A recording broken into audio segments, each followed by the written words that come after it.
Hi hello నమస్తే అండి.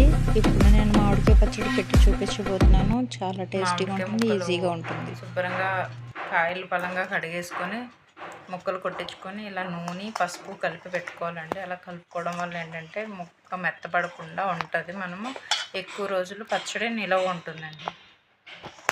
ఇలా కలిపి ఒక 10 నిమిషాలు పెట్టుకున్నాం కదండి. ఇందులోనే మనము వెల్లుల్లిపాయలు ఇలాగా కొలుచుకొని ఇలా కలుపుకోవాలి. ఇప్పుడు ఏంటంటే అండి ఇగో ఈ గిన్నెతోనండి మనము 4 కప్పులు ముక్కలైనాయండి.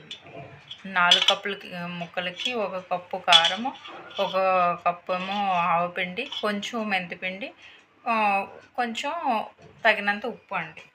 ఇవన్నీ కలుపుకొని ముందుగా సిద్ధం చేసుకున్నాను ముందుగా. ఇప్పుడు ఈ కలిపిన ఈ మిశ్రమాన్ని మనము ఈ పచ్చడిలో వేసి కలిపేద్దాము. కరెక్ట్గా సరిపోతుంది. మనం ఇంకేమీ చూసుకోకర్లేదు. అన్నీ కూడా చాలా కొలతలతో చేసుకున్న పచ్చడి ఇది. ఇది మనం బాగా కలిపేసి ఒక జాడీలోకి ఎత్తేసుకోవడం అండి. చాలా సింపుల్గా ఆవకాయ పచ్చడి అండి. కొత్త ఆవకాయ అంటే ఎవరికి ఇష్టం ఉండదు చెప్పండి, ప్రతి ఒక్కరికి నచ్చుతుంది. అందుకే మీరందరూ ఇంట్లో చేసుకునే విధంగా నేను ఈ వీడియో చేస్తున్నానండి. చాలా సింపుల్ అండి, చాలా అంటే చాలా సింపుల్.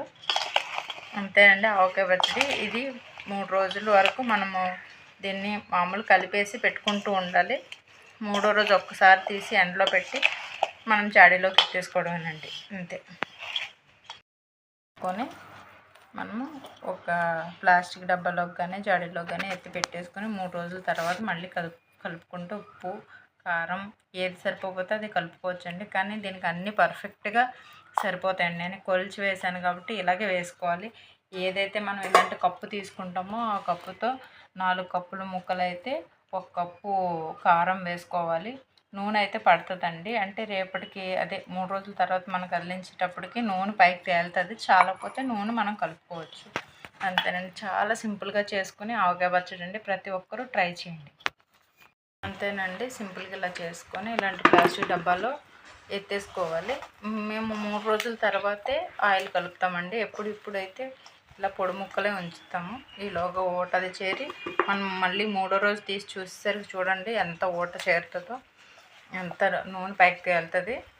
సరిపోతే కలుపుకోవచ్చు. మీకు కానీ ఈ వీడియో నచ్చితే కనుక లైక్ చేయండి, షేర్ చేయండి, కామెంట్ చేయండి.